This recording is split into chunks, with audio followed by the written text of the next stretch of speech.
네, 안녕하세요. 윌리엄 홍 부동산입니다. 일단 오늘 처음으로 그 유튜브 올리는 그 첫 번째 주제에 대해서 한번 그 설명을 드리려고 하는데, 첫 번째 시간이다 보니까 저에 대해서 간략한 소개부터 시작하는 것이 맞을 것 같습니다. 저는 2010년도에 이제 리얼터 그 자격증을 취득을 해서 지금까지 한 15년 정도 부동산으로서 일을 했고요. 최근에는 한 3, 4년 전에는 이제 렌탈 프로퍼티 매니저 자격증도 취득을 해서 두 가지를 같이 병행을 하고 있습니다. 그리고 과거에 한 2015년부터 한 2020년까지 한 5년 정도 그 리얼터 라이센스에 대한 그 강사로서 그 일반 사설 학원에서 강사로서 일을 했고요. 또 그 당시에 이제 영어 시험이 그 LPI였거든요. 지금은 이제 셀피으로 바뀌었지만, 그래서 LPI라는 게 이제 그 에세이인데, 그 LPI에 대한 영어 강사 플러스 이제 그 영문법 강사도 같이 병행을 했었던 기억이 나네요. 그래서 과거 몇 년 전에 이제 세미나도 자주 열었었고, 또 이제 쭉쭉 그동안에 제가 이제 준비했던 내용들을 가지고 칼럼들도 좀 썼었거든요. 그래서 그런 내용들을 이제 종합을 해서 유튜브 포맷으로 해서 일단은 말씀을 드리려고 하고요. 오늘은 이제 첫 번째 주제로서 이제 집을 처음에 팔고자 할 때 셀러가 고려해야 되는 사항에 대해서 한 5가지 주제를 가지고 설명을 드리고자 합니다. 그래서 일단은 그 리스팅을 하시기 전에 일단 제일 처음 단계에서는 이제 왜 팔려고 하는지에 대해서 한번 전체적인 그 마스터 플랜을 짜셔야 되겠죠. 그러니까 제가 다운사이징을 하는 건지 또는 업사이징을 하는 건지 이 부분에 대해서 이제 결정을 하셔야 되는데, 이제 예를 들어서 이제 내가 갖고 있는 집을 보유를 하면서 그냥 그 렌탈, 그러니까 투자용으로 그 렌탈용으로 이제 집을 한 채를 더 사시는 건지, 아니면 이 집을 사시고 더 저기 큰 집 또는 작은 집으로 이사를 가시는 건지에 따라서, 예를 들어서 집을 팔고 가신다고 하면 이제 모기지에 대한 페널티가 있는지, 또 지금 이 집을 팔고 더 큰 집으로 갔을 경우에 모기지 다운 페이먼트가 커버가 되는지, 이런 부분들을 다 이제 확인을 해야 되기 때문에 왜 파는지에 대해서 한번 명확한 어떤 그 동기부여가 있으셔야 될 것 같고요. 그래서 이제 이 부분이 결정이 되시면, 그 다음에 두 번째로 이제 생각해야 될 부분은 긍정적 사고가 굉장히 중요하다고 저는 생각을 합니다. 물론 이제 긍정적 사고만 가지고 뭐 집이 팔린다 이런 말씀은 아닌데, 특히 이제 경쟁이 심한 어떤 바이오 마켓, 지금 이 유튜브 촬영하고 있는 지금 시점, 예를 들어서 2026년 1월 시점, 굉장히 시장이 슬로우하죠. 이런 시장에서는 결과적으로 보면은 대중 매체들이 신문이나 방송에서는 뭔가 온갖 자극적인 것들만 떠드는 걸 좋아하기 때문에 조금 더 과장해서 보도하는 특성이 있습니다. 마치 이제 시장이 다 죽을 것 같이 보도를 한다든지, 아니면 지금 집을 안 사면 다 큰일 날 것 같이 이렇게 조금 더 과장된 어떤 그 보도를 하는 경향이 있기 때문에, 그러한 부분들에 휘둘리거나 보완해동하지 마시고 좀 그 평상심을 가지고 긍정적 사고를 가지시는 태도가 굉장히 중요하다라는 말씀을 드려서, 너무 이제 일희일비하지는 마시라, 이런 얘기입니다. 그 다음에 이제 두 번째로 말씀드리고 싶은 내용은 굉장히 중요한 내용인데요. 사실 시장 상황과 상관없이 소위 말하는 좋은 집은 항상 팔리게 되어 있습니다. 단지 이제 시간의 문제죠.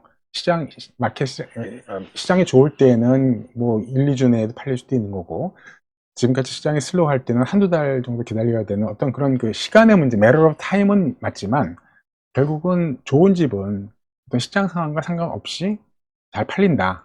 이걸 이제 영어로 티핑 이펙트, 한국말로 이제 쏠림 현상이라고 얘기를 하죠. 그래서 이것이 굉장히 중요합니다. 그래서 이제 처음에 제가 이제 상담이나 문의를 받으면 지금 시장 상황이 어떠냐는 질문들을 제일 많이들 하세요. 근데 제가 말씀드리는 것은, 시장 상황에 대해서 물론 참고로 보시는 거 좋다. 그 지역에 대해서 또 뭐 콘도냐, 타운홈이냐, 하우스냐에 따라서 그 전체적인 그 최근 1년 동안의 트렌드를 보시는 건 상관없지만, 그것이 곧 그 고객님이 갖고 계시는 그 집과 집의 어떤 그 팔리는 내용, 팔리는 것과는 직접적인 연관은 없다. 그냥 간접적인 참고 자료이다. 라고 말씀을 드립니다. 그러면 좋은 집이라는 것이 무엇이냐라고 했을 때에는, 결국은 이 세 가지의 콤비네이션이 있죠. 집의 상태, 집이 얼마나 깨끗하고 상태가 좋은지, 케어가 잘 되어 있는지 부분과, 제일 중요한 것은 사실은 가격이죠. 리스팅 프라이스를 얼마를 놓는지. 그 다음에 이제 또 한 가지 움직일 수 없는 부분이 로케이션이죠. 이 세 가지 중에서 집 상태랑 가격에 대한 부분은 사실은 얼마든지 셀러가 컨트롤할 수 있는 부분이지 않습니까? 그렇기 때문에 여기에 이제 중점을 두셔야 되고요. 이 로케이션이라는 부분은 사실은 이미 픽스드죠. 변수죠. 바꿀 수가 없지 않습니까? 그래서 처음에 사실 때도 로케이션을 고려하시고 로케이션을 보고서 사셔야 되겠지만, 만약에 로케이션이 그렇게 썩 좋지가 않다고 하면은 더 이제 그 집 상태나 가격 이쪽에 좀 더 비중을 둬서 리스팅을 하셔야 되겠죠. 그래서 일단은 그 집 상태와 가격이 제일 중요하다. 왜냐하면 로케이션이라는 것은 우리가 어떻게 건드릴 수 있는 부분은 아니니까. 이거는 바이어 입장에서는 굉장히 중요했지만 셀러 입장에서는 이미 엎질러진 물이고 결정된 부분이기 때문에 어쩔 수가 없는 거죠. 이제 다음으로 보실 수 있는 것은 쇼잉 시간에 대한 제약입니다. 그래서 쇼잉 시간에 대해서 별다른 제약이 없어야 된다라는 부분. 왜 이 말씀을 드리냐 하면요, 제가 경험을 해봤을 때 보면은 특히 이 숏 노티스를 받는 경우가 굉장히 중요합니다. 이 숏 노티스라는 것은 이제 뭐 당일날 그날 이제 쇼잉 요청을 하는 경우들도 있는데, 제 경험에 볼 때는 이제 그 거의 이제 보통 하루 전에 일단 노티스를 주거든요. 쇼잉 관련해서는 최소한. 그런데 그 당일날 뭐 예를 들어서 오전에 오늘 뭐 4시나 5시에 이 집을 꼭 좀 보고 싶다라고 노티스가 올 경우에는 저는 굉장히 이 부분을 중시 여기는 게, 일반적으로 그런 경우는 어떤 경우인가 하면은 이제 바이어가 이제 최종 오퍼를 쓰기 전에, 아니면 이제 오퍼를 이미 다 만들어 놨어요. 그래서 보내기 전에 우연히 또는 뒤늦게 이제 우리 집 리스팅을 발견을 한 거예요. 그래서 이 집까지 검토를 하고 최종 결정을 하고 싶다. 뭐 이럴 경우가 거의 그 숏 노티스인 거거든요. 그렇지 않다 그러면 굳이 그렇게 숏 노티스를 줄 이유가 없죠. 그냥 정상적으로 하루나 이틀이나 3일 정도 전에 노티스를 주고 충분히 사전에 어레인지를 할 수가 있는 건데, 급작스럽게 이렇게 갑자기 꼭 보겠다, 그리고 굉장히 강력하게 우길 경우에는 뭔가 이유가 있는 겁니다. 그래서 제 경험에서도 이제 지난번에도 한번 그 숏 노티스를 받았는데, 그때 시간이 제가 또 다른 데 쇼잉이 있어서 이제 못한다 그랬더니 이쪽 바이오 쪽 그 부동산이 화를 막 내더라고요. 꼭 보고 싶다. 근데 우리 시어리스한 바이오다. 그래서 어쩔 수 없이 이제 뭐 그 오너분한테 양해를 구하고 제가 못 가고 이제 집을 보여줬는데, 결국은 그러고 나서 그날 밤에 오퍼를 받고 딜이 성사가 됐습니다. 그래서 특히 이제 테넌트들이 있는 집일 경우에는 이 쇼잉 시간에 대한 제약들이 많기 때문에, 그래서 집을 파실 때에는 가능하면 테넌트를 내보내고 어떤 그 쇼잉 시간에 대한 별다른 제약 같은 걸 두지 않는 상태에서 진행하시는 것이 더 좋으시고, 만에 하나 이제 테넌트가 있는 상태에서 파신다 그러면은 이 충분히 테넌트랑 상의를 해서 테넌트로부터 이제 그 쇼잉 시간에 대한 협조를 받는 것이 절대적으로 중요합니다. 그 다음에 또 한 가지 말씀드리고 싶은 부분은 쇼잉에 대한 피드백을 이제 그 항상 받아서 이 부분을 리스팅에 반영하는 것이 굉장히 중요합니다. 특히 이제 그 가격에 대한 부분이죠. 왜냐하면은 그 어느 한 사람도, 누구도 한 사람이 그 시장 가격을, 특히 시장을 좌지우지할 수는 없거든요. 예를 들어서 시장 마켓이나 이런 부분을 통해서 우리가 시장에 대한 대체적인 컴페러블 프라이스들이 어떻게 된다라는 부분을 이해할 수는 있겠지만, 더 핀포인팅 할 수 있는 것은 그 집, 우리 집을 직접 와서 본 바이어들의 어떤 반응이거든요. 왜냐하면은 그분들은 이제 굉장히 구체적으로 그 지역에서 그 집 형태, 콘도든 타운홈이든 아니면 하우스든 그 버짓에 맞는 그 가격대에 그 집들만 타겟으로 보는 사람들이기 때문에, 그분들이 보고 나서 주는 피드백은 절대적이고 굉장히 중요합니다. 그래서 이거를 무시하지 마시고, 물론 그 중에 바이어스가 있는 바이어들도 있겠죠. 예를 들어서 뭐 좀 너무 터무니없는 것을 요구하는 사람들도 있겠지만, 굉장히 이 부분에 대해서 경청을 하고 특히 가격에 대한 부분들을 피드백을 받는 것이 굉장히 중요합니다.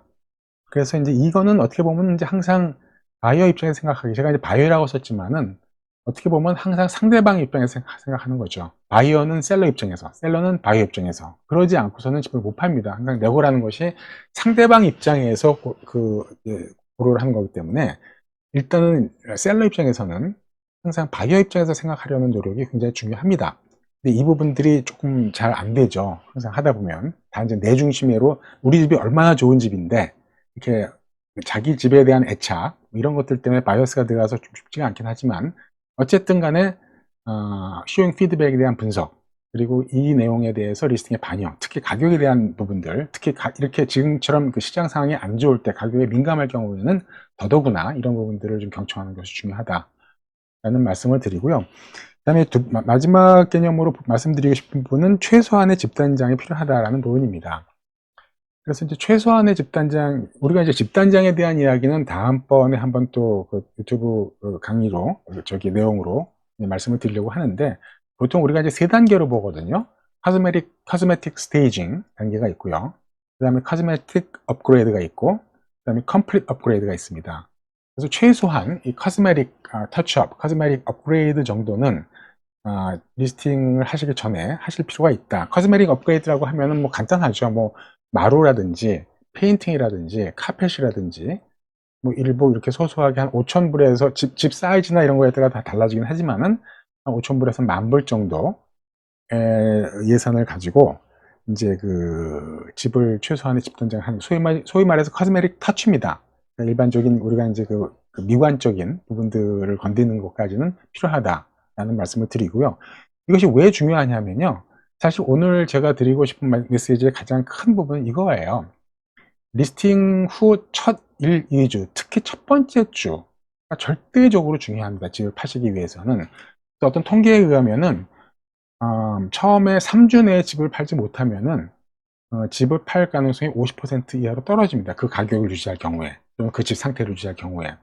그 중에서 특히 첫 번째 주가 왜 중요하냐 하면은, 이것은 이제 리스팅을 완벽한 상태에서 집단장도 하고 완벽한 그 가격도 리스팅 프라이스도 정확하게 세팅을 해서 딱 개봉을 한 다음에 오픈하우스를 하면은 그 동네에서 그런 그 유형의 집을 찾는 바이어들이 모두 다 보죠. 왜냐면 개봉이 됐으니까. 그 중에는 뭐랄까, 집을 찾기 시작한 지 1주 된 바이어, 한 달 된 바이어, 3개월 된 바이어, 6개월 된 바이어, 또 오파를 썼다가 한 번 떨어진 바이어, 두 번 떨어진 바이어, 처음 이제 오파를 쓰려고 하는 바이어, 다 섞여 있어요. 그래서 이분들이 다 보고 나서 결국은 거기서 멀티플 오파를 받을 수 있는 가능성이 매우 높습니다. 물론 시장 상황에 따라 다르지만 지금 같은 상황에서는 멀티플 오파를 기대하는 것이 좀 어렵긴 하지만, 만약에 시장이 정상적이거나 약간만 핫하면 바로 이제 그런 어떤 그 첫 개봉을 통해서 멀티플 오파를 받고, 그러다 보면 그 중에서 이제 약간 그 오파를 여러 번 썼다가 떨어진 사람, 소위 그 전문 용어로 우리가 이제 말하기는 좀 미친 사람이라 그러죠. 그 이렇게 오파를 여러 번 썼다가 떨어졌던 사람 입장에서는 지른단 말이죠. 그래서 리스팅 가격보다 뭐 2만 불, 3만 불 얼마가 올라갈지는 몰라요. 그거는 그 셀러분과 제가 갖고 있는 어떤 복인데, 만약에 그런 바이어가 있다면 그분을 통해서 리스팅 가격보다 훨씬 높은 가격으로 할 수가 있기 때문에 그 효과는 딱 한 번입니다. 첫 번째 오픈하우스 또는 뭐 맥시멈 두 번째 오픈하우스, 두 번 정도까지밖에 효과가 없기 때문에 이걸 저는 모먼트 오브 트루스라고 부르거든요. 이 효과를 노리기 위해서라도 최소한의 집단장, 또 정확한 리스팅 가격, 이 두 가지 세팅이 절대적입니다. 자, 그래서 이제 오늘 첫 번째 시간으로 그 집을 처음 팔고자 할 때 고려사항에 대해서 한 5가지 꼭지로 가지고 말씀을 드렸는데, 제가 뭐 말하는 것이 이렇게 좀 어눌하기도 하고 그렇게 프로페셔널하거나 하지는 못하긴 하지만, 어쨌든 나름대로 그동안에 15년 정도의 리얼터 경험, 또 렌탈 프로퍼티 매니저로서의 경험들을 섞어서 앞으로 계속 이제 이 리얼터 작업을, 그 동영상 작업을 하려고 하니까는요, 많은 후원과 구독 또 좋아요 부탁드리겠습니다. 마치겠습니다. 감사합니다.